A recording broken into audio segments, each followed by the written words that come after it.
नमस्कार, आप देख रहे हैं टीएनपी एक्सप्लोर और मैं हूं आपके साथ शालू सिंह।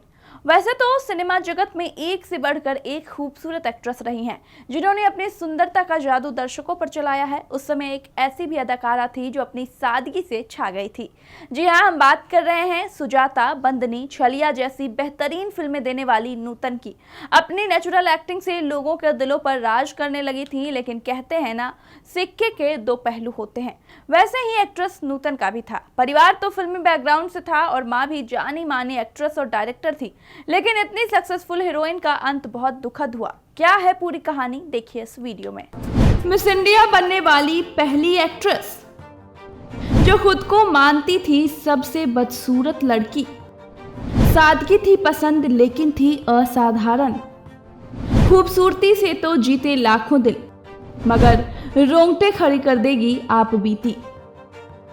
नूतन 15 साल की थी जब उन्होंने अपने एक्टिंग करियर की शुरुआत की थी। बतौर चाइल्ड आर्टिस्ट उन्होंने फिल्म नल दमयंती से फिल्मों में कदम रखे थे। इसके बाद उन्होंने कुछ और फिल्में की। वो हमारी बेटी में नजर आई, जिसे उनकी मां ने डायरेक्ट किया था। लेकिन नूतन को बड़े स्तर पर पहचान 1951 में आई फिल्म नगीना से मिली। ये फिल्म सुपरहिट रही। अमूमन ऐसा होता है कि ब्यूटी पेजेंट में हिस्सा लेने के बाद ही कोई लड़की फिल्मी दुनिया में कदम रखती है, अगर उसे फिल्म में आना होता है तो। लेकिन नूतन के केस में ऐसा नहीं था। मात्र 14-15 साल की उम्र में वो फिल्मों में आ गई थी और मिस इंडिया पेजेंट में हिस्सा लेने से पहले स्टार बन चुकी थी। उन्होंने 1952 में हुए मिस इंडिया ब्यूटी पेजेंट में हिस्सा लिया और विनर रही। नूतन पहली ऐसी एक्ट्रेस रही जिन्होंने मिस इंडिया का ताज जीता था।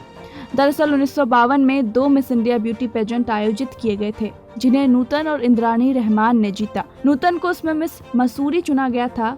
पहले फिल्म से नूतन को देश भर में पहचान मिल चुकी थी। जो रिश्तेदार ताने दिया करते थे, वही अब फोन करके तारीफ कर रहे थे। नूतन ने खुद कहा, जो रिश्तेदार मुझे बदसूरत कहते थे, उनकी सोच रातों रात बदल गई थी। वो कहने लगे थे कि उन्हें मुझ पर गर्व है।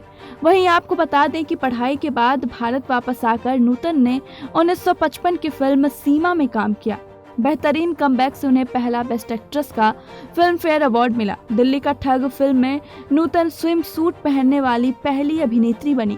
उनकी कामयाबी का सिलसिला ऐसा चला कि उन्होंने पेइंग गेस्ट, अनाड़ी, सुजाता, छलिया, देवी, सरस्वती चंद्र और मैं तुलसी तेरे आंगन की में नजर आई। एक और ऐसा इंसिडेंट जिसे सुनकर आप शॉक हो जाएंगे। नूतन ने अपनी मां को अदालत तक खींच लाई थी और लगभग 20 सालों तक दोनों की बातचीत तक नहीं हुई थी। क्या था वो किस्सा, जानते हैं। 1959 में नूतन ने इंडियन नेवी के लेफ्टिनेंट कमांडर रजनीश बहल से शादी की, जिससे 2 साल बाद उन्हें बेटा मोहनीश बहल हुआ।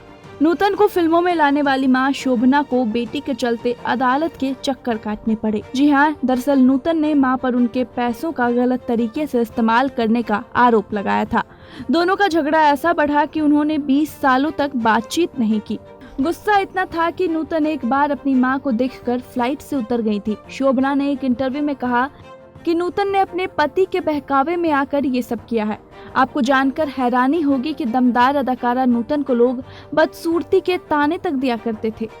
लोग उनके सांवले रंग को लेकर उन्हें काफी कुछ कहते थे, मगर उनकी मां ही थी जिन्होंने हमेशा नूतन का हौसला बढ़ाया।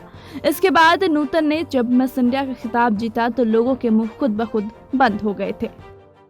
नूतन न सिर्फ अपने करियर बल्कि निजी जिंदगी में भी खुश थी। वो बहुत अच्छा कर रही थी। नूतन ने लेफ्टिनेंट कमांडर रजनीश बहल से शादी की और उसके बाद उनका एक बेटा भी हुआ, मगर फिर उन्हें ब्रेस्ट कैंसर का पता चला। साल 1990 में उन्हें इसका पता चला और 1 साल के बाद उनकी तबीयत काफी बिगड़ने लगी। इसके बाद नूतन को अस्पताल में भर्ती कराया गया, मगर फिर उनका निधन हो गया। तो आज के इस वीडियो में इतना ही। बाकी कैसे और खबरों के लिए देखते रहिए टीएनपी एक्सप्लोर के वीडियोस। टीएनपी एक्सप्लोर ऐसी ही वीडियोज के लिए चैनल को लाइक करें, शेयर करें, सब्सक्राइब करें और बेल आइकॉन दबाना न भूलें।